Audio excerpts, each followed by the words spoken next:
A'udzu billahi minasyaitonir rajim. Bismillahirrahmanirrahim. Assalamualaikum warahmatullahi wabarakatuh. Alhamdulillahirabbil alamin wa bihi nasta'inu ala umuri dunya waddin. Asyhadu wa nashhadu an la ilaha illallah wa asyhadu anna sayyidana Muhammadan abduhu wa rasuluh. Allahumma ja'alna alladhina yastami'una alqawla fayattabi'una ahsanah. Allahumma amin amin ya rabbal alamin. Alhamdulillah. Marilah sama-sama kita merafakkan setinggi rasa syukur kepada Allah Subhanahu Wa Taala kerana pada hari ini dapat kita berkumpul bersama-sama dalam satu sesi yang mudah-mudahan memberikan kebaikan dan manfaat kepada kita semua. Jadi jom sebelum kita mula dengan lebih panjang, marilah sama-sama kita mulakan dengan membaca Ummul Furqan Al-Fatihah. A'udzubillahi minasyaitonirrajim. Bismillahirrahmanirrahim. Alhamdulillahirabbil alamin arrahmanir rahim maliki yaumiddin iyyaka na'budu wa iyyaka nasta'in. اهدنا الصراط المستقيم صراط الذين أنعمت عليهم غير المغضوب عليهم ولا الضالين آمين. Alhamdulillah, kita banyakkan sedikit syukur kepada Allah Subhanahu Wa Taala. Hari ini kita dapat bersama-sama dalam satu sesi untuk wake up, untuk reboost, untuk push balik kita punya spirit, kita punya komitmen supaya semua yang menonton pada hari ini akan rasa lebih bersemangat, dapat timba balik kekuatan diri dan akhirnya mendepani cabaran-cabaran pada fasa persekolahan yang sangat tak tentu arah ni. Betul, kita dah setahun lebih kan. Tahun lepas cuti setahun. Lepas tu pergi sekolah kejap cuti lagi. Kemudian pergi cuti lagi. Ada yang dah jadi channel SPM Pro Max tahun lepas kan. Tak jadi, bawa ke tahun yang mendatang. Maka kita nak buat sesuatu supaya hari ini jadi kita ini manusia yang betul-betul ready dan akhirnya mencapai yang terbaik dalam peperiksaan yang nak kita jalankan. Sebab apa? Sebab kita tahu emosi, mental, diri sendiri pun kadang-kadang telah terganggu. Sebab apa? Bila setahun cuti kan. Jadi kita tak nak semua benda itu. Dan hari ini insya-Allah kita cuba susun sama-sama. Mudah-mudahan Allah beri kebaikan kepada kita insya-Allah. Jadi saya mengalu-alukan kehadiran para guru, anak-anak pelajar khususnya yang tingkatan 5 atau ada yang lain yang sempat menonton bersama dengan ibu ayah, adik-beradik dan sebagainya. Mudah-mudahan kita dapat ambil manfaat dan kebaikan untuk sesi dan majlis kita pada hari ini insya-Allah.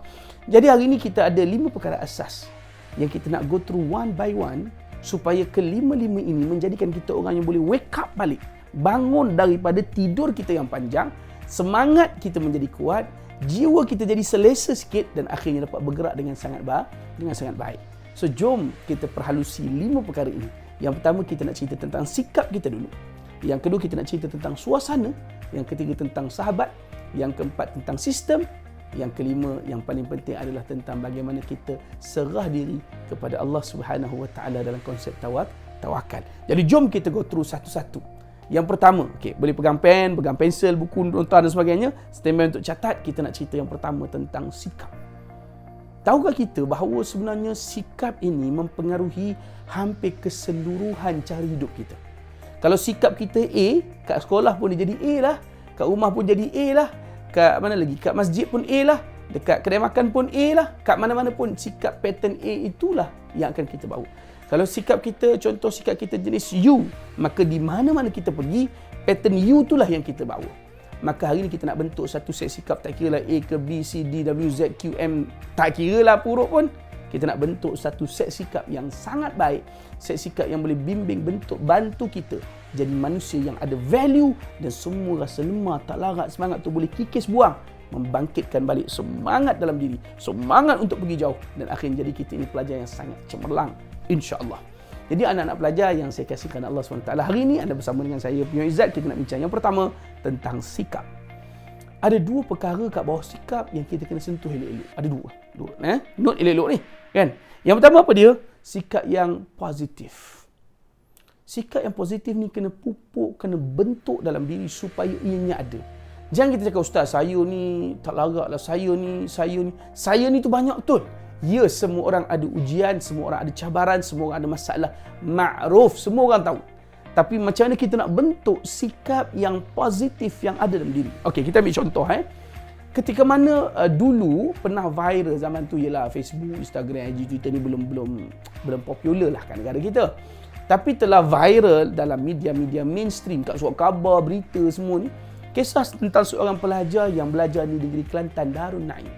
Calon peperiksaan SPM yang bila keluar result, dia dapat sehingga pergi sampai dekat 20A. Kan? Hampir-hampir mencecah 20A result dia. Kan? Sebab tahun sebelum tu ada orang buat rekod 17, maka dia nak pecah rekod sikit, dia tambah jadi 20 subjek. Kan? Sebab apa dia pulun macam tu? Sebab dia tahu apa dia nak. Dia bentuk sikap yang positif. Walaupun kita tahu background dia, family dia orang yang susah.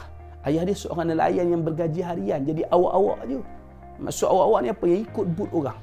Hari ada ikan, ada lah income RM20, RM30. Hari hujan sebagainya, tak lagi ke laut. Hari air mati, tak lagi ke laut. Rumah teruklah ni, kena rumah yang pecah-pecah, bumbung dah tercabut, semua kesian kita tengok. Orangnya susah. Tapi adik kita ini optimis. Dia tahu aku boleh pergi jauh, aku boleh capai yang paling baik. Dia ada sikap yang sangat positif. Maka apa dia buat? Dia terus je belajar. Kan all out lah. Walaupun tempat yang susah, keadaan yang daif, belajar je lah. Itu prinsip dia. Akhirnya apa berlaku? Alhamdulillah bila peperiksaan dia jadi pelajar yang sangat cemerlang. Dan subhanallah, kerajaan negeri Kelantan menghadiahkan sebuah tanah dengan rumah banglo siap atas tu. Sebab apa? Mengharumkan nama sekolah, mengharumkan nama guru-guru, mengharumkan nama keluarga dan mengharumkan nama negeri sendiri. Sebab apa? Jadi orang yang cemerlang di Malaysia. Poin dia apa? Positif yang diterap dalam diri. Sikap yang positif ni ditanam sungguh-sungguh dalam kepala sampai jadi dia ni orang yang sangat luar biasa. Orang yang sangat awesome, orang yang sangat powerful. Sebab apa? Dia percaya kepada diri dia. Sebenarnya adik-adik, benda ni dah memang ada dalam sejarah Islam. Dah ada dah. Bagaimana Nabi SAW ketika mana tentera kufar nak menyerang Madinah Al-Munawwarah, Islam baru je bertapak kat sana. Kan? Islam baru je bina negara dalam tempoh beberapa ketika. Tapi bila datang diserang, Nabi dan para sahabat bersedia sungguh-sungguh. Nabi dan para sahabat cuba mempertahankan bersungguh-sungguh. Mereka positif, bila buat benda baik, insya-Allah Allah Subhanahu wa taala akan bantu. Maka mereka buat all out dan akhirnya perang Badar kita selamat, perang Uhud pun selamat. Maknanya musuh pun lari balik, tak serang Madinah selepas itu. Semua sampai perang Khandaq dan sebagainya. Sebab apa? Satu set sikap positif yang ditanam dalam kepala, aku boleh buat. Background tu tolak tepi dulu. Kita orang susah ke?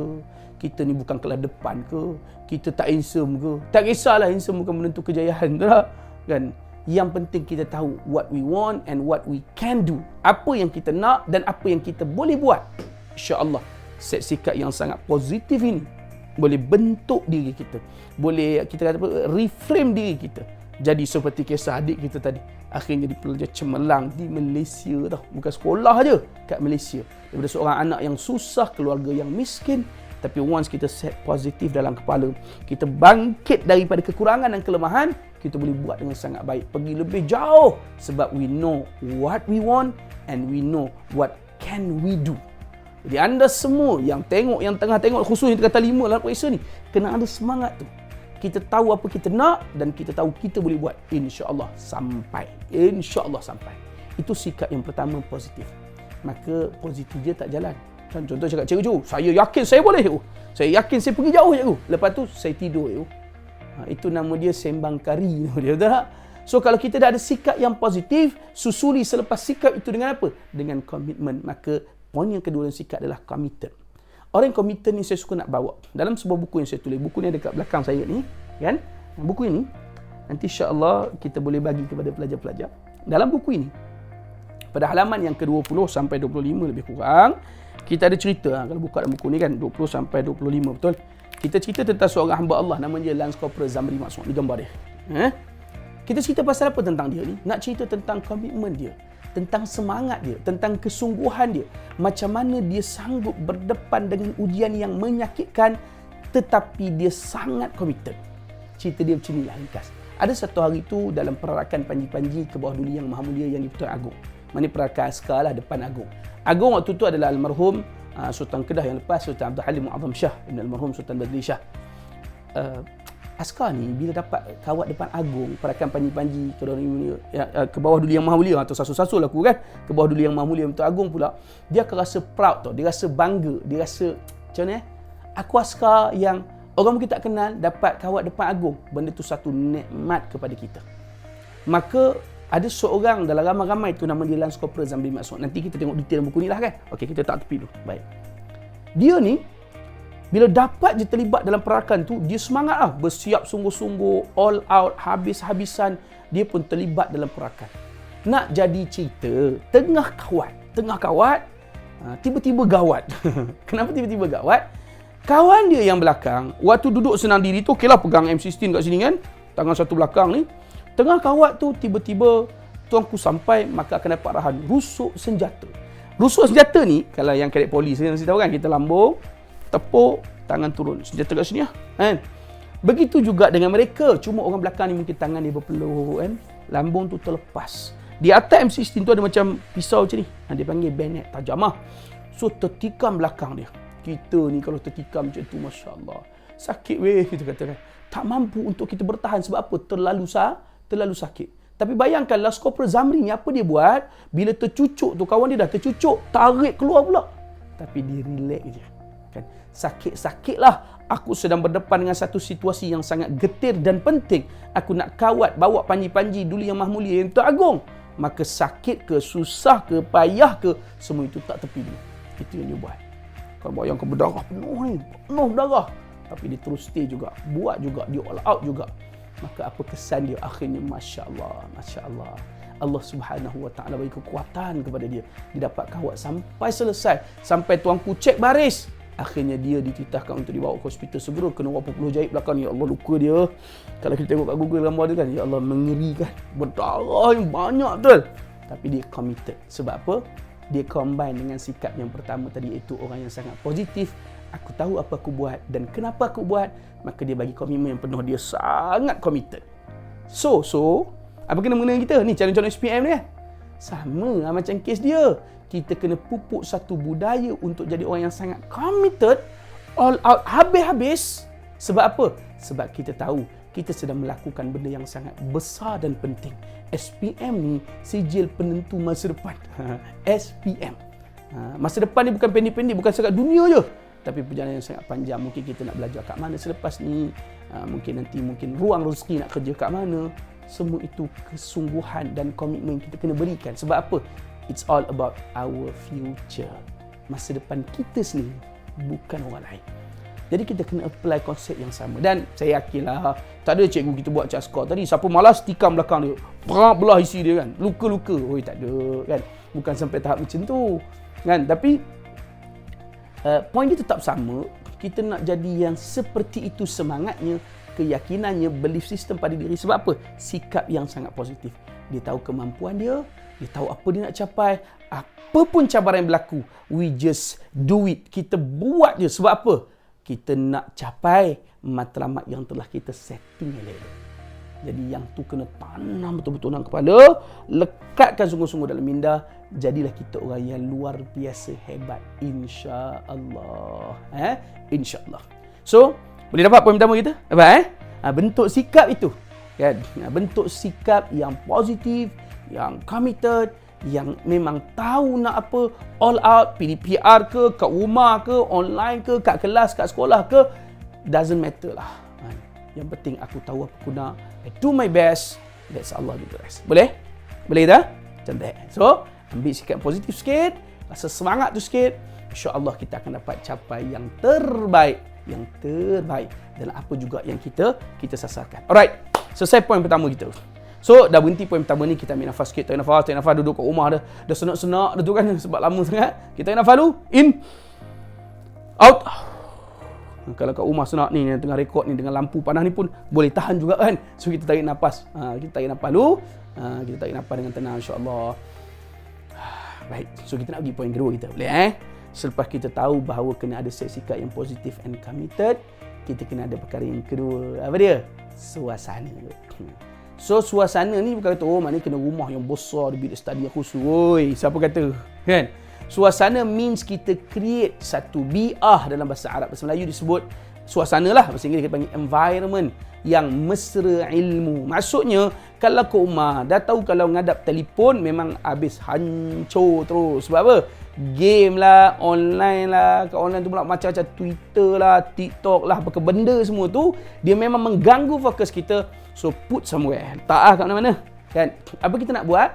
Kita hanya perlu memberi fokus. Letaklah allocation masa dalam sehari. Ada satu keadaan yang suasana dia rasa bau-bau ilmu sikit. Mana masuk masa yang kita tetapkan, contoh pukul 9 pagi, tiba-tiba ada bau buku. Bau buku ni bukan suruh adik kita bakar buku biar berbau. Itu terbakar dengan jiwa-jiwa sekali. Tapi maksudnya kita dah disiplin bentuk suasana. Dan bawah suasana ni ada 3 poin penting sebagai wake up call kepada kita. Yang pertama, kita namakan dia 3K lah bawah suasana ni. Yang pertama adalah kawan-kawan. Tolong, please anak-anak pelajar sekalian, cari circle yang positif. Jangan duduk dalam circle yang alah weh, tak payah belajar, SPM je pun, come on lah, sijil paling mudah. Alah, kalau mudah kau tak gagal, kalau mudah kau tak main-main, kau tak akan, yelah apa yang kita ada sekarang, kita tak nak macam tu. Kita kena bentuk kawan-kawan dan diri kita menjadi environment yang sangat positif, yang sangat committed. Pastikan kawan-kawan anda circle yang positif. Bukan mana ada buku 24 jam sehari. Ustaz pun tak mampu, cikgu-cikgu pun penat. Kan kita ada life kita ada benda yang kita nak achieve. So please, bentuk circle yang positif dengan time frame tu. InsyaAllah nanti point yang second last, kita akan bincang tentang sistem. Nanti kita sebut sikit tentang bagaimana nak menyusun jadual tu dengan sangat baik. Okay? Baik, alright. So, kita kena jelas kat sini. Kita kena clear betul-betul what we want and kita create suasana tu. Kita nak apa, kita bentuk. Contoh, aku nak setiap hari pagi pukul 9, aku lepak dengan kawan-kawan, baca buku. Okay, then suasana tu kena pukul 9. Weh, jom study. Kalau kawan-kawan tak nak, let them go. Biar kawan tak nak, sudah. Aku cari circle lain yang boleh bantu aku fokus jam 9 hingga 10 pagi, study. And our advice is study. Waktu pagi-pagi ni adalah subjek-subjek dia yang kita akan sentuh dalam point last lagi. Tapi point dia kat situ. The point are there. Kita kena ada environment kawan-kawan yang baik. Yang kedua, ni kalau kat sekolah, kelas. Kena biar rasa kelas itu suasana belajar. Mana waktu cikgu ada satu bab, of course lah. Tapi waktu cikgu tak ada kan. Waktu cikgu tak ada pun kena jaga. Janganlah cikgu tak ada lepak belakang, pijak botol jadikan bola kan. Atau perempuan duduk sekelompok, kita buat gosip panas melodi hari ini dalam kelas kan. Tak jadi kerja. So kita kena bentuk suasana yang positif. Suasana kelas yang ada rasa belajarnya. Bila cikgu tak ada, yang power sikit, ke depan lah. Weh, aku insya-Allah contoh, sejarah aku boleh, math aku boleh. Mari kita bincang-bincang, kau nak tanya apa, aku share kan. Jangan pula bila member nak depan kata, weh kau acah-acah power pula. Lah, member nak tolong share. Appreciate it. Hargai dia. Ambil orang nak bagi ilmu. Dia macam ni lah. Orang nak bagi duit kau nak tak? Nak kan? Tiba-tiba orang datang, nak ambil iPhone ni. Aku saja bagi hadiah. Nak kan? Pada iPhone tu ada expired date. Ilmu tak expired tau. Ilmu tak expired. So kalau iPhone kita terima, duit terima, ilmu terima. Awak nak share. Kita tanya, aku tak faham bab ni. Aku explain sikit. Dan dia boleh explain. Itu kalau di sekolah namanya kelas. Bentuk environment itu. Dan K yang ketiga, selepas kawan, kelas. Yang ketiga pun tak kurang pentingnya pada fasa PKP, PDPR secara maya ini, iaitu K yang ketiga, keluarga. Kat rumah make sure that kita ada environment keluarga yang supportive dengan ilmu. Contoh tengok adik kita main, kita evaluate. Jom study dengan aku. Walaupun form berbeza mungkin kan. Ataupun dia dah sekolah rendah. Tapi kita boleh bentuk suasana itu. Kan? Janganlah adik study kita kacau pergi sebelah dia. Dia study. Member pun terbakar tak? Apa barang study makan lah. Bulan puasa tu. Macam tu rosaklah suasana. Kita kena bentuk kat rumah suasana belajar. Disiplinkan. Waktu pagi sekian masa. Contoh sejam. 9 hingga 10 pagi study. Then study. Kemudian disiplinkan petang lepas makan solat-solat 3 hingga 4 study. Then study. Malam lepas tarawih semua 9.30, 10.30 study. Then study. Waktu lain tu sukatia. Nak main ke, nak makan ke, nak buat apa ke. It's up to you. Sebab itu kita punya time freedom. Tapi waktu allocation masa untuk belajar, please belajar. Bentuk suasana tu kat rumah. Barulah dia datang kepuasan, dia datang kegembiraan. Dia rasa macam, nak belajar tu. Kalau tak, kita akan jadi lemah. So, suasana yang negatif akan bagi impact yang negatif. Tapi insyaAllah, suasana yang positif dia bagi impact yang memang macam tu lah. Impact yang positif betul kepada kita. Kalau kat sekolah tu pada kawan-kawan, kalau kat rumah dengan adik-beradik kita. So, environment belajar tu akan wujud insyaAllah. Boleh dapat? Right? So, ini penting. Kita kena clear betul benda ni. Kalau suasana kita cantik, maka dia akan jadi sangat cantik. Kalau suasana kita teruk, maka dia akan jadi sangat teruk. Alright, baik. So now, bila kita sedar benda ni, kita bentuk suasana yang sangat baik. Akhirnya belajar kita akan jadi belajar yang luar biasa awesome. Cuma dalam bab suasana tu kita nak pick satu, iaitu K yang pertama kawan, kita nak jadikan dia point yang ketiga, tapi dia bukan kawan lagi. S yang ketiga adalah sahabat. Sahabat ini nama dia sahabat ilmu. Macam mana sahabat ilmu tu? Okey, sebelum kita masuk tu, jom kita buat sesi pandang badan sikit. Lihat. Okey, semua kat tangan macam ni, menggeliat sikit. Menggeliat sikit. Kan? Lepas tu renggang-renggangkan tangan semua. Okey, jom. Semua orang buat tangan macam ni. Right, buat tangan macam ni. Kan? Okey. Jom kita gosok laju-laju sikit. Bila dengar ustaz cakap dan ustaz buat, barulah anda buat. Kalau ustaz tak cakap tapi ustaz buat, jangan ikut. Maksudnya do what I say and never do what I do. Okay? So gosok, tepuk. Baik, gosok lagi ni. Nampak ramai anak murid kat depan ni. Gosok, tepuk. Baik, gosok laju lagi. Siapa yang tepuk? Ada aku cakap? Tak ada kan? So jangan tepuk kalau tak keluar dari sini. Ni semua dummy tu dia. Ini nama dia sahabat negatif. Okay, sekali lagi, last chance. Kita buat satu pusingan je lah. Nama dia pusingan taubat nasuha. Boleh? Okay, jom. Gosok tangan. Baik. Awal-awal dah sangkut. Kalau Ustaz tak cakap, jangan buat. Walaupun Ustaz buat. Okay, gosok. Ada yang sangkut gitu. Gosok. Tepuk. Baik, laju sikit. Jangan lambat-lambat. Gosok. Alright. Good one. Ada yang semakin fokus. Ada yang makin melilo-lilo. Macam ni lah. Kan? Sebab apa? Alamak, nak tertepuk. Kan? So, focus on our word. Okay? Action tu sabar jap. Tapi somehow kat situ kita perasan tak? Action speak louder than word.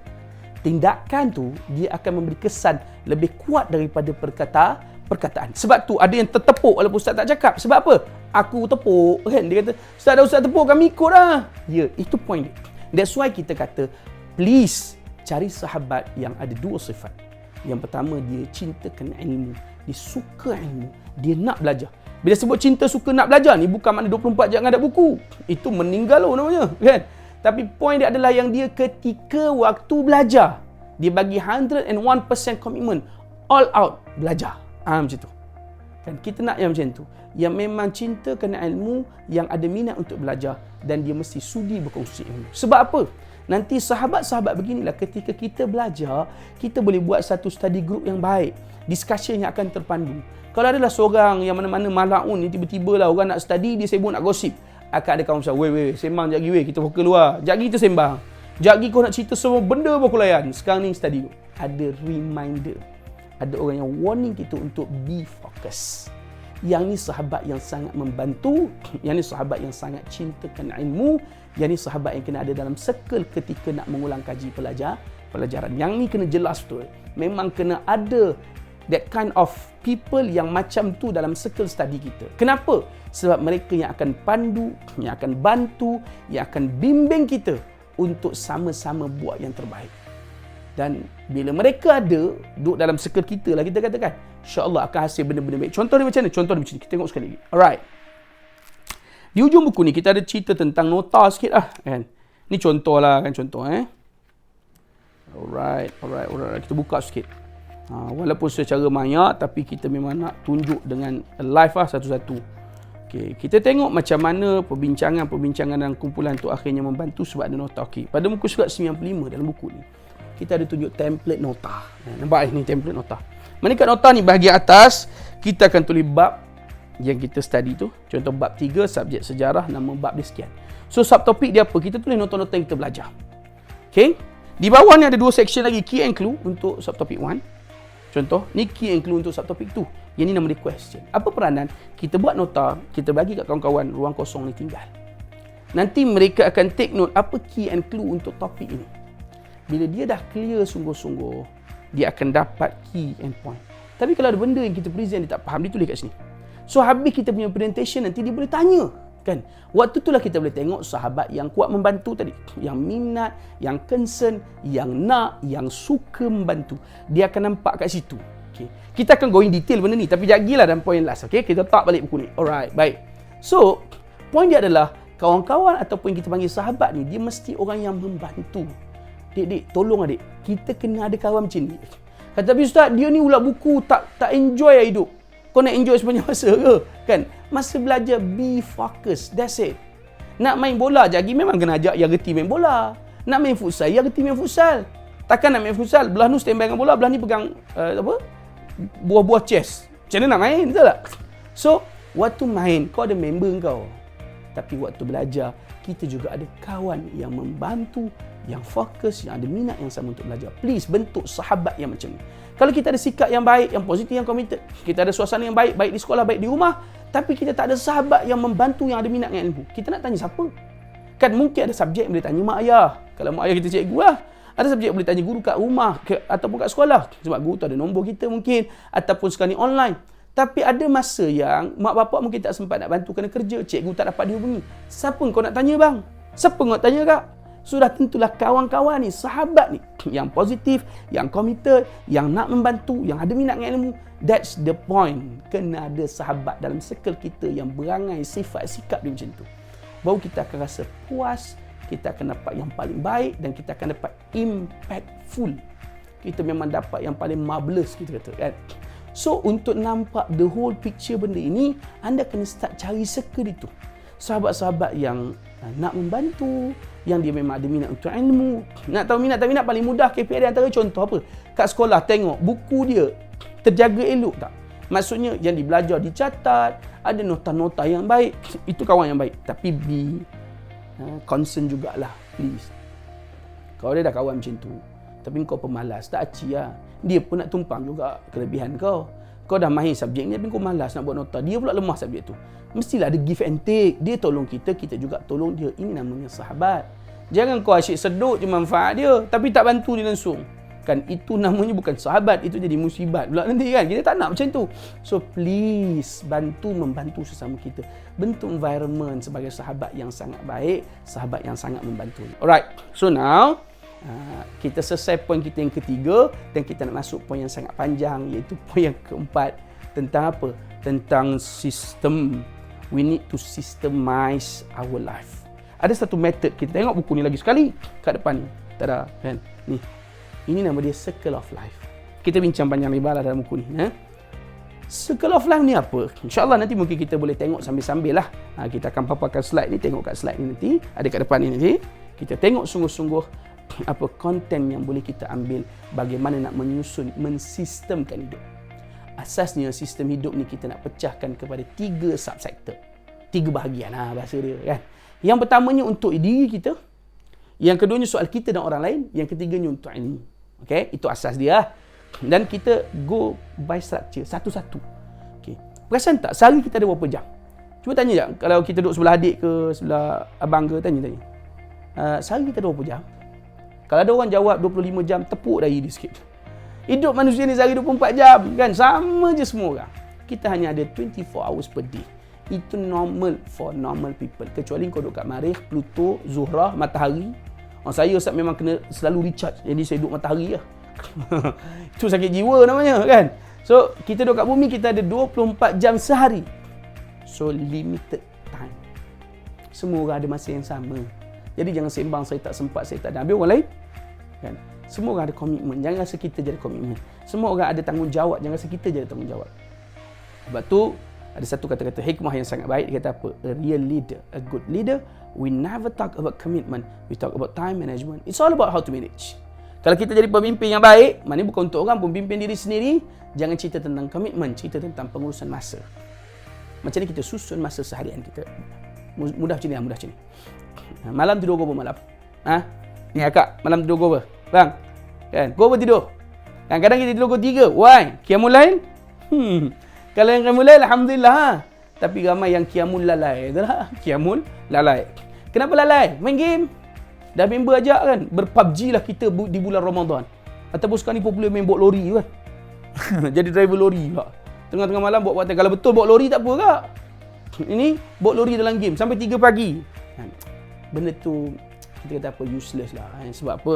Kita gagal menyusun masa. Bukan tak boleh main game tu, dia ada allocation. Jadi dalam 4 bahagian masa, dalam time frame tu ada 4 bahagian masa. Kita boleh belajar tentang bagaimana nak bagi ruang diri untuk nak main game dan sebagainya. Tapi the first thing first adalah tidur memang kena pada masanya. Ustaz tak kata awal, Ustaz tak kata lewat. Dia kena pada masanya. Sebab it's quite subjective. Ada orang memang pukul 9 kena tidur sebab dia jenis bangun pukul 3 dah tak boleh tidur lah. So dia akan start study masa tu, apa semua masa tu. Okey lah. Yang penting dah sembahyang Isyak. Takut tidur tu mati kan, tak main isyak sia-sia nanti kan. Ada orang yang tidur pukul 11 sebab dia memang kena bangun pukul 5.30. Ada orang tidur pukul 10 sebab dia nak bangun pukul 5. It's up to you. It's our schedule. But then, tolong kalau ni bulatan masa kita, bahagian yang pertama itu peruntukkan untuk tidur dulu. Tidur ni berapa jam? Minimum 6 jam. Minimum berapa jam? 6 jam. Please, tidur. Jarang orang merayu untuk tidur kan. Ni nak merayu ni, wahai anak-anak pelajar sekalian yang nak ambil periksa khususnya, tidurlah weh. Tidurlah 6 jam sehari paling kurang. Atau nak extend sikit, 7 hingga 8 jam. 6, 7, 8. It's okay. Kalau kau nak tidur 24 jam, sila kembali ke alam baby dulu. Yang kerja kau bangun menyusu dan tidur balik. Ni kita dah tua bangka. Ini masa untuk ulang kaji, tuntut ilmu, belajar. Tapi tidur penting. Cuma 7, 8 jam maksimum. Tapi paling kurang 6 jamahan tidur. Dapatkan rehat yang cukup. Please, tolonglah tidur. Sebab apa? Kita nak kerehatan badan. Kalau tidur pukul 10.30, 11.30, 12.30, 1.30, 2.30, 3.30, 4.30 boleh bangun. Tak lagi 5.30. Ramadan ni takkan nak bangun 5.30 kan. Nak sahur. Habis-habis terlajak sangat 6.30 dah solat subuh dah. Jangan tak solat subuh lagi kan. Memang itu maksimum lah tu. Itu paling teruk lah tu. Kalau tak boleh bangun juga, sila meninggal lah jawapan dia. Tak? Nak tidur lama-lama ni, Allahu Akbar. Tapi please peruntukkan untuk tidur. Ni kadang-kadang kita silap allocation. Malam tak nak tidur, tapi kita tidur kat lain. Kerana yang best tidur? Yang pertama, dalam kereta, dalam bas ketika nak pergi sekolah, betul? Waktu tu kau nak tidur. Yang kedua, bila tidur? Ketika di dalam kelas. Nah, tambah-tambah kau dapat orang depan kita yang saiz dia extra size. Dia pula duduk depan kita. Di lane paling tengah. Kita duduk belakang sekali. Bawah kipas. Orang depan besar. Nikmat nak tidur. Orang tak perasan kita tidur kat belakang. Tak? Tak mahu. Itu teruk sangat. Yang lebih dahsyat lagi, dia tidur paling sedap. Bila? Ketika khutbah Jumaat. Tak? Khatib naik atas mimbar, ittaqullah. Paum ketuk kayu. Kita kat bawah, innalillah. Matilah. Bila bangun? Bila imam panggil. Aqimus salah, jomlah bangun solat, pom terus berdiri. Itu yang bersemut-semut kaki jatuh tergolek dalam masjid. Tak? Sebab apa? Sebab kita tak ada komitmen. Kita tak susun betul-betul tidur dengan baik. So please, tidur ketika masanya. Malam ni Allah jadikan untuk kamu tidur bang. Untuk kamu tidur kak. So tolonglah tidur. Tapi malam bukan maksud lepas azan maghrib kau tidur terus. Kau apa hal kan? Sebenarnya maghrib dulu, makan malam, study, solat isyak. Tapi sekitar 10.30 tu dah baik dah untuk tidur. Dah elok dah. So itu time frame dia. Okay, itu allocation yang pertama. Allocation kedua yang kat sebelah kan, ni bulat sebelah dia. Macam dalam buku tadi tu. Peruntukkan untuk urusan kendiri. Kendiri ni apa? 3 perkara. Yang pertama makan, yang kedua mandi, yang ketiga ibadah. Makan kena makan. Jangan ustaz tahun ini saya SPM, maka saya ambil komitmen, saya belajar saja, saya tak nak tidur, saya tak nak makan, saya belajar je ustaz. Astagfirullah. Makan bang, makan, tolong makan boleh bang. Makan juga. Sebab apa? Kita ada komitmen untuk makan. Tapi janganlah makan lama sangat, jangan makan banyak sangat. Ini kadang-kadang kita makan ya Jumat tengok pun takut. Habis semua benda kita sedut kan. Dah jadi lohong hitam, sumbat hilang. Orang tanya kau ni makan ke apa? Dia kata aku memang perut stokin, masuk kembang. Jadi boleh masuk sebanyaknya. Pula kan. Tak mau lagi tu. Makan boleh, kadang-kadang ada benda sedap kita makan lebih sikit. Tapi kalau makan banyak manjang, kita akan jadi manusia yang pemalas. Kita akan jadi orang yang sangat lembab dalam tindakan. Kita jadi orang yang suka beralasan. Kita akan jadi teruk, lemau dan seumpama dengannya, seangkatan keluarga dengannya semua. Sebab apa? Makan banyak, perut senang, hati tenang, mata berat. So kita tak nak. Tapi makanlah yang sepatutnya. Makan tapi yang sepatutnya. Yang kedua, mandi. Makan ni nak pesan kat orang perempuan lah. Kan? Makan boleh tapi jangan sampai tak makan langsung. Orang lelaki pula makan boleh tapi jangan terlebih-lebih sangat kan. Ada pun mandi orang perempuan, mandilah kan. Orang lelaki pun mandilah. Jangan mentang-mentang kat rumah PDPR bangun pagi pakai baju kelawar masuk kelas. Lepas tu off video. Oi, bagilah segar sikit. Kalau makan bagi energy, mandi bagi freshness, kesegaran. Mandi lah kejap. Paling kurang 3 kali sehari, 3 times per day. Mandi pagi, kemudian tengah hari mandi, itu petang nak menuju malam mandi. Mandi bagi kesegaran. Kita nak rasa segar tu. Yang tu sangat penting. Kalau tak kita tak segar, kacau bilau habis. So kena jaga sungguh-sungguh benda tersebut. Boleh kita? Yang ni kena kita kata apa, kena alert mandi. Yang ketiga ibadah. As a Muslim, majoriti kita yang Muslim yang menonton hari ni, please jaga salat. Nabi kata apa? As-salawatul khamsu mukaffaratun ma bainahun. Salat yang 5 itu ada keampunan di sisi Allah di antara setiap waktu salat. Jadi please tolong yang Muslim ni jaga solat kan. Tak boleh solat sunat. Ustaz, saya tak larat solat tasbih panjang. Siapa cerita solat tasbih sekarang? Kita cerita solat fardu subuh, solatlah. Jangan jadi balok dia. Ya Allah, solat 2 rakaat je. Zuhur, solatlah 4 rakaat je. Asar pun 4 je. Maghrib 3, Isyak 4. Kan? Itu taliah hayat kita. 2, 4, 4, 3, 4. Bukan banyak kalau kita accumulate semua itu. Waktu salat tu tak sampai pun 1 jam daripada 24 jam yang Allah bagi. Nak berjaya, solat malas. Nak Allah bagi pandai, solat malas. Nak Allah bagi kelebihan, solat malas. Boleh jalan kan? Boleh jalan Kita nak sesuatu dari Allah Ta'ala, tunaikan hak Allah Ta'ala dulu. Kan? Solat jaga salat. Yang lelaki kan, solat esok kau nak jadi imam. Kan ni bercinta dengan perempuan bagai nak rak. Sembang awaklah makmum saya. Engkau imam pun tak reti, sembang makmum. Yang perempuan bukan main, dia lah imam saya. Macam tu imam. Fatihah pun tukar dengan ikhlas kan. Baik tak payah. And so, please, peruntukkan masa untuk solat. Wake up bro, wake up. Wake up sis, wake up. Bangun balik, sedar itu sumber kekuatan kita. Dah bentuk sikap tadi, sampai turun nak cari kawan-kawan yang baik, sahabat-sahabat tu suasana yang elok. Semua itu boleh di-reframe dengan menjaga solat kita. That's why allocation masa untuk solat ni peruntukkan sebaik-baik mungkin. Kena ada. Itu time frame kita yang kedua. Kalau tengok kat buku ni, ambil buku sekali. Selesai 2 bahagian. Ni kita papas sikit lah slide kat depan ni kan. So kita nak pergi bahagian yang ketiga ni. Okay? Baik. Yang ketiga ni kita nak cerita apa? Please peruntukkan juga untuk hidup anda. Ni yang tanya tadi, Ustaz, kami nak main game, nak jadi seperti Solos. Kan nak main game, nak power sangat. Okey, ada. 6 jam tidur, 6 jam makan, mandi, solat. Kita nak pergi 6 jam yang seterusnya. Sehari 24 jam tadi kan? 24 bagi 4 apa? 6. So setiap satu segmen 6 jam. Daripada 6 jam tu ambil sejam untuk apa? Riadah, sukan. Ada satu patah Arab sebut al-aqlus salim fil jismis salim. Otak yang cerdas datang daripada badan yang cergas. Ini kalau kita ni lembik je, macam slime kan. Makan banyak, kembang betul lembik kan. Berlari tak boleh, bersukan tak boleh. Dia kata, Ustaz jangan kutuk kami, dah aku pun besar kak. Tapi kita bagi komitmen untuk bersukan. Maksudnya kena ada riadah sebab akal yang cerdas datang daripada badan yang cerdas. So bersukanlah sikit kan. Terutama yang perempuan ni Ustaz nak pesan kan. Waktu sekolah ni lah aku nak bersukan. All out lah. Sebab apa? Sebab once kau dah besar, pergi tanya mak kita kat dapur tu kan. Mak, bila last mak bersukan? Mak kita akan termenung. Dia kata apa?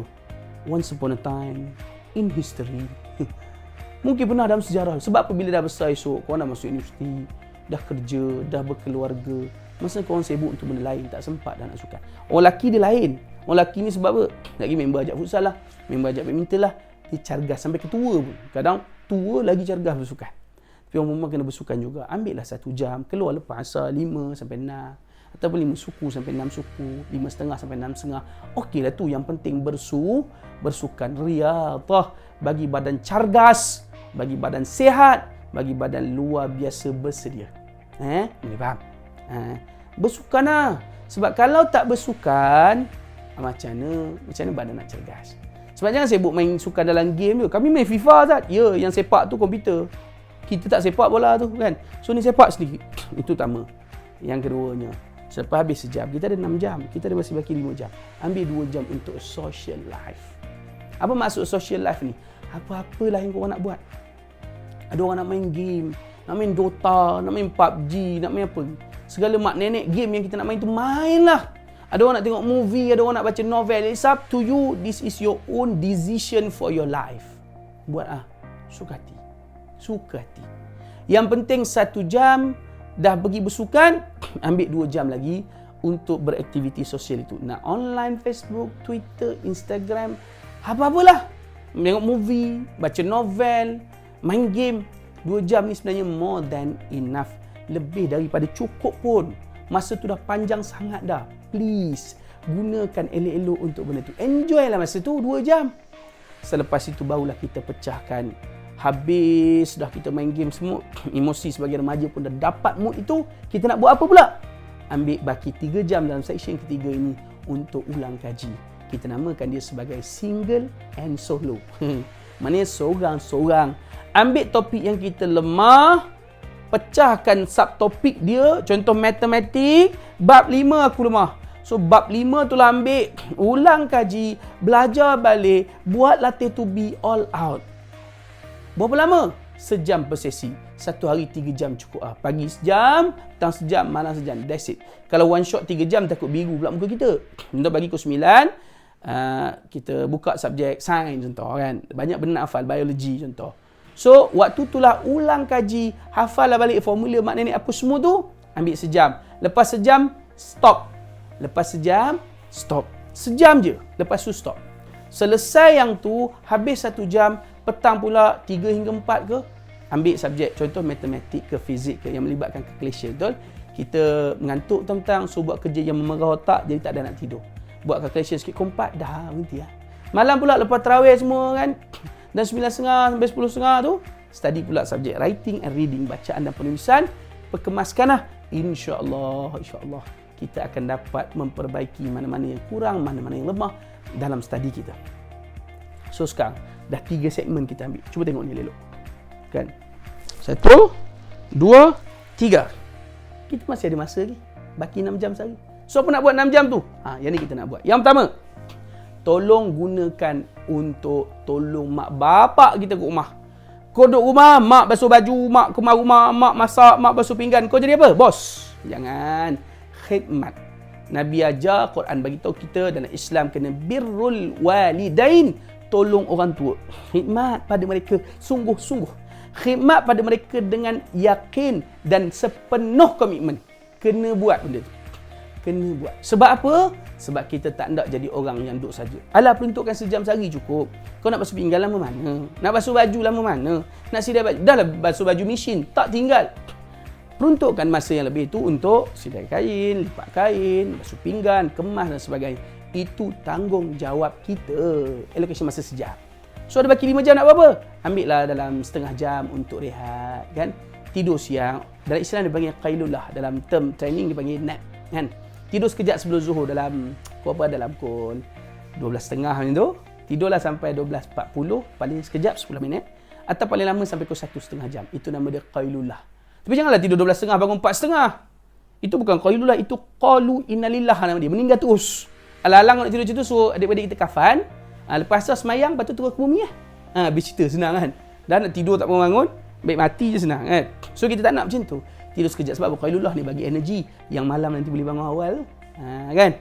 So tidur sekejap, dalam setengah jam, kita baru spend sejam setengah tolong mak dengan tidur. Kita ada 4 jam setengah lagi. Kat situlah anda boleh buat grouping, study group tadi, duduk dengan kawan-kawan, discuss, bincang. Susun strategi, apa nak buat? Macam mana nak buat? Kenapa kena buat? Susun semua strategi itu dengan grup. Waktu itulah kita boleh yang kita sebut tadi, tukar-tukar nota. Sebab apa? Engkau buat topik engkau power. Yang lemah dah buat dah single solo tu. Yang power kita buat nota, tukar-tukar dengan kawan-kawan, discuss dan sebagainya. Kat situ yang akan membantu kita sangat-sangat untuk pergi dengan lebih jauh, lebih cemerlang dan lebih baik kan? Yang tu yang kita kena buat lah. Yang tu yang kita kena usahakan. Boleh dapat? Kan? So ada 4 jam lebih, mungkin kita study 2 jam, 3 jam. Sebenarnya kita ada ekstra lagi 2-3 jam sehari yang boleh kita buat macam-macam je. Kau nak pergi bazar lah, nak apalah, semua tu boleh. Tapi sebenarnya bila susun allocation masa macam tu, kita tahu sebenarnya dalam sehari-harian kita ada terlalu banyak masa yang kadang-kadang kita tak jaga dan kita tak manfaatkan. Itu poin kita yang keempat. Kita dah ada sikap, kita dah ada suasana, kita dah sahabat, kita dah ada sistem. Yang keempat nama dia serah diri. Serah diri ni apa? Tawakal. Bila dah usaha macam ni, barulah boleh tawakal. Ni usaha tak ada tawakal. Ayah. Usaha tak nak, tawakal terus. Yang ni nama dia hancur lebu. Betul tak? Bila kita dah usaha, kita bertawakal lah pada Allah Subhanahu Wa Taala. Barulah kita serah. Fa idza azzamta fatawakkal 'ala Allah. Tapi kalau tak ada usaha, macam mana kau nak serah? Kan? Usaha pun tidak apa tawakalnya. So, kena ada ikhtiar. Sebagai hamba, dipanggil af'alul ibad. Perbuatan hamba. Lepas tu kita serahlah ke Allah, keputusan ke rizak tu serah ke Allah Ta'ala. Yang penting kita dah usaha all out 101% komitmen. Kita bagi boom baiknya kan. Kita usaha sungguh-sungguh. Yang tu yang kita nak kejar dalam hidup kita. Bila tawakal ni anda boleh selitlah dengan doa anda, dengan munajat anda, dengan semua itu yang ianya insya-Allah akan membantu perjalanan kita untuk jadi sukses student. Maka dalam minit-minit yang terakhir ni, kita ada lebih kurang 15 minit saja lagi, saya nak sentuh sesi bonus tentang tengok keluar angin kan, tentang apa? Tentang wake up kita ini. Selepas tahu 5S prinsip tadi, daripada apa kita kata, sikap kita yang positif and committed, suasana yang terjaga baik dengan kawan-kawan, baik kelas, baik dengan keluarga, kita ada sahabat yang mudah membantu, yang sangat cintakan ilmu, kita ada sistem yang teratur, pecahkan hidup betul-betul dengan jadual harian yang baik, kita ada serah diri dan tawakal.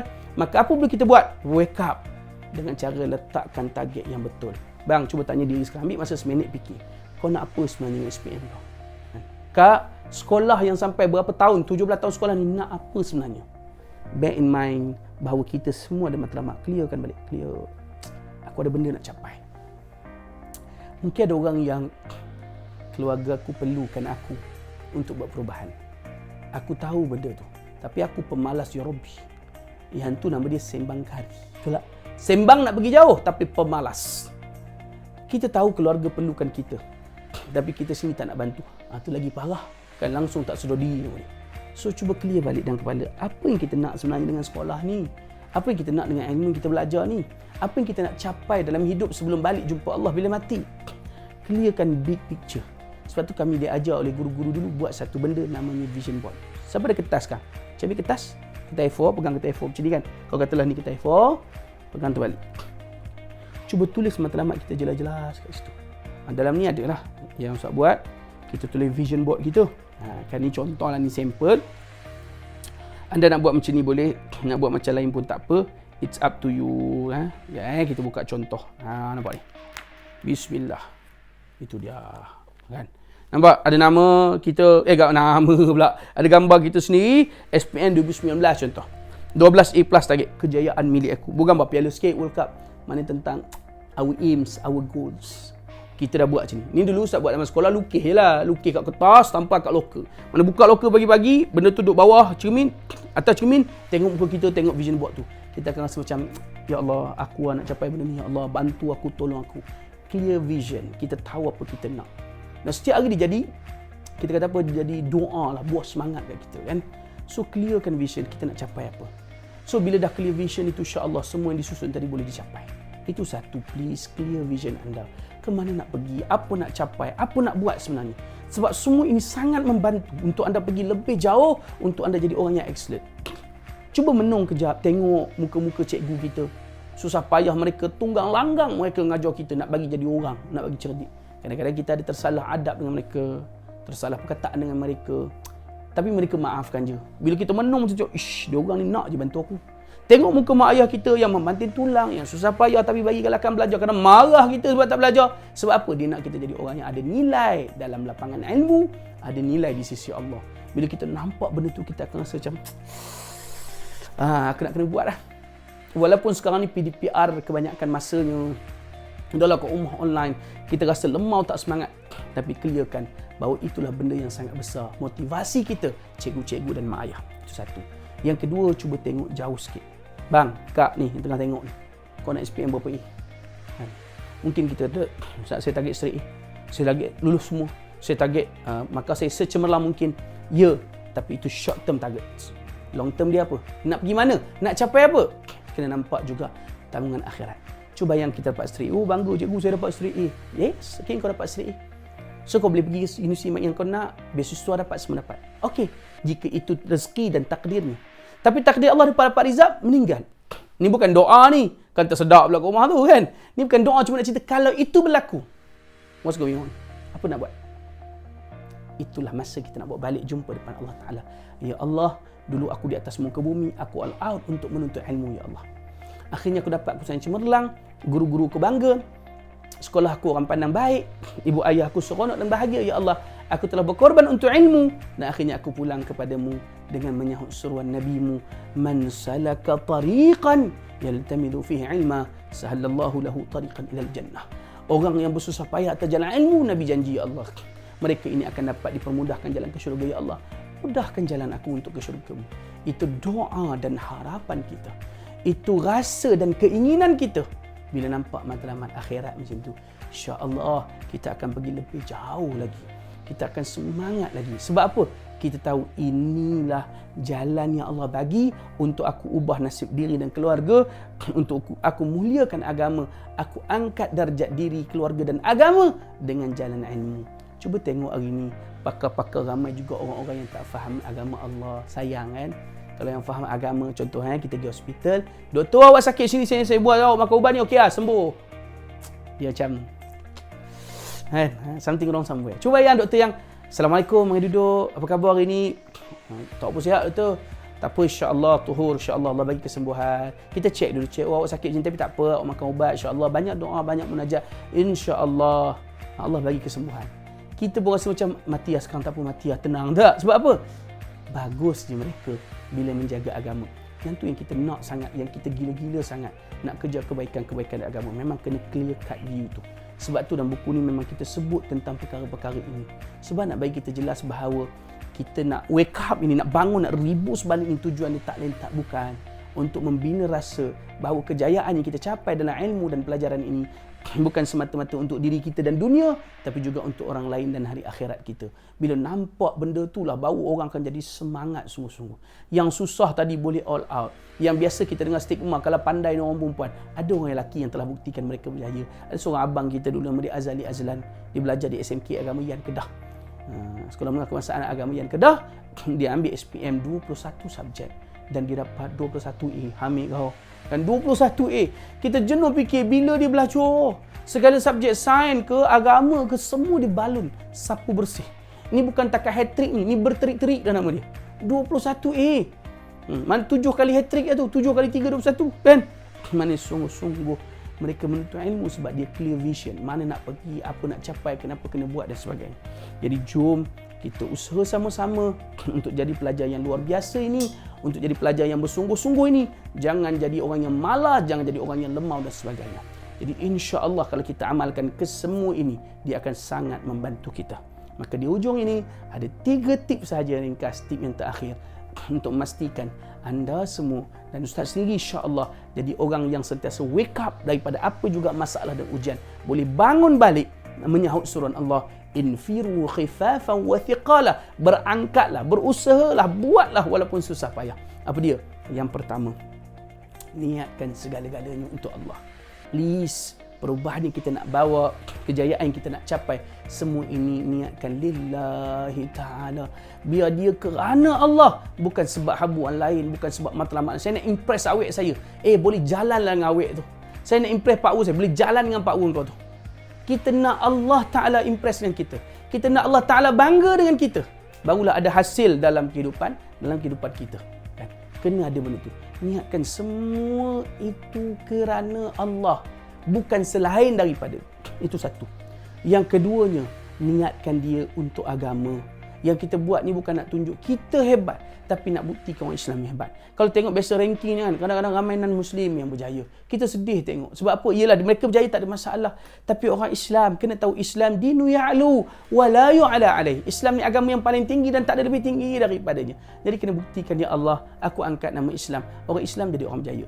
Kak Nin Madihah kita tadi, Kak Siti Fatimah kita tadi, Abang Azali Azlan kita tadi. Mereka buktikan mereka jadi orang yang berjaya.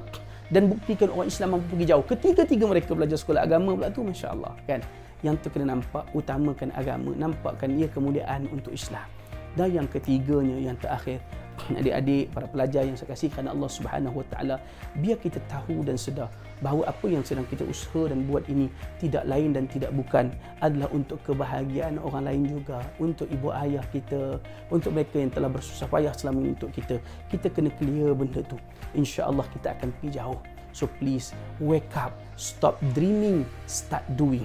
You can dream as big as you want, but without sleeping. Kamu boleh bermimpi, tapi jangan ketika tidurmu, kerana mimpi ketika tidur adalah sia-sia. tapi mimpi di alam nyata kamu akan berusaha mengejarnya. Jadi all out sungguh-sungguh, mudah-mudahan Allah beri kejayaan kepada kita semua yang tunggu selama mana video ini berjalan, kita share sesi kita, Allah bagi kejayaan, Allah kurnia kecemerlangan dunia dan akhirat, insya-Allah bismillah. Jangan give up, jangan putus asa, teruskan usaha. Yang mana tak tahu, jumpa guru rujuk.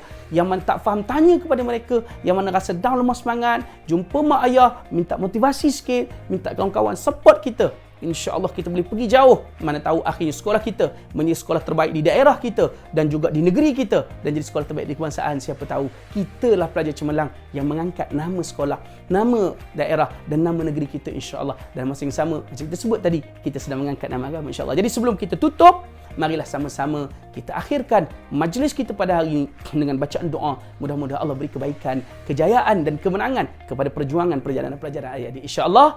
Lahumul Fatihah. A'udzu billahi minasyaitonir rajim. Bismillahirrahmanirrahim. Alhamdulillahi rabbil alamin. Arrahmanir rahim. Maliki yaumiddin. Iyyaka na'budu wa iyyaka nasta'in.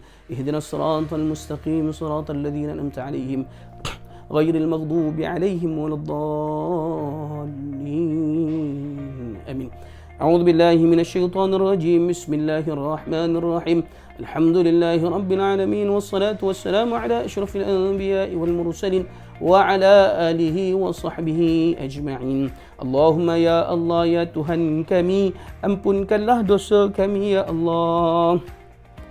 Ampunkanlah dosa kami ya Allah. Ampunkanlah dosa kami ya Allah. Ampunkanlah dosa kedua ibu bapa kami ya Allah. Ampunkanlah dosa para guru kami yang telah banyak mendidik kami ya Allah, khususnya guru-guru di sekolah kami ini ya Allah. Ya Allah, ampunkan dosa sahabat-sahabat kami, ahli keluarga kami ya Allah. Mereka bersama-sama kami di atas jalan ilmu ini ya Allah. Ya Allah, pada saat ini negara kami secara khasnya dan dunia ini secara amnya sedang dilanda wabak dan bala bencana. Maka kami bermohon kepadamu ya Allah, yang mana dalam keadaan sihat kau peliharalah kesihatan mereka, yang sedang sakit engkau berilah kesembuhan, dan kau angkatlah wabak dan bencana ini daripada atas muka bumi ya Allah. Dengan kekuasaan, kasih sayang dan rahmatmu ya Allah, angkatlah wabak dan bencana ini ya Allah, agar kami dapat kembali hidup seperti sedia kala di atas jalan ilmu dan ketaatan kepadamu. Allahumma ya Allah, ya Tuhan kami, berkatilah siapa yang bersama dengan kami dalam majlis pada hari ini ya Allah. Mudah-mudahan ini menjadi asbab dan usaha untuk kami menuju redha-Mu ya Allah. Allahumma ya Allah, ya Tuhan kami, kurniakanlah kejayaan kepada kami dalam peperiksaan kami ini ya Allah, khususnya yang akan menuju ke SPM pada tahun ini ya Allah, dan mereka-mereka yang akan berjuang di atas jalan ilmu ini ya Allah. Allahumma ja'al jam'ana hadza jam'an marhuma wa tafarruqna min ba'dihi tafarruqan ma'suma wa la taj'al Allahumma fina wa la man yatba'una shaqiyan wa la matrudan wa la mahruma. Rabbana atina fid dunya hasanah wa fil akhirati hasanatan wa qina 'adzaban nar wa adkhilna al-jannata ma'al abrar ma'an nabiy sallallahu alaihi wasallam fi jannatil firdausil a'la. Wa sallallahu ala sayyidina Muhammad wa ala alihi wa sahbihi wa baraka wa sallam. Walhamdulillahi rabbil alamin. Taqabbalallahu minna wa minkum. Jadi alhamdulillah, kita dah sampai ke hujung rancangan. Majlis kita pun dan habis dah. Sejam kita duduk bersama-sama, kita bincang tentang bagaimana nak wake up balik, bentuk 5 sikap yang terbaik, situasi yang terbaik, suasana yang terbaik, sahabat yang terbaik, sistem yang terbaik, dan serah diri pada Allah Ta'ala dengan beberapa tips tambahan di ujung itu. Mudah-mudahan menjadikan kita manusia yang sungguh-sungguh untuk berusaha untuk all out. Ingat, yang bulat tidak akan datang bergolek, yang pipih tak akan datang melayang. Usahalah, insya-Allah di hujungnya ada hasil. Allah Ta'ala telah janjikan untuk mereka yang bersusah payah ini, kalau tak dapat pun hasil dunia, insya-Allah akan ada hasil di negeri akhirat. So never ever give up. Do your best. Let's Allah do the rest. Sehingga kita berjumpa lagi dalam sesi-sesi yang terusnya. Selamat berjaya untuk anak-anak semua. Wabil hidayah wa taufiq. Wassalamualaikum warahmatullahi wabarakatuh.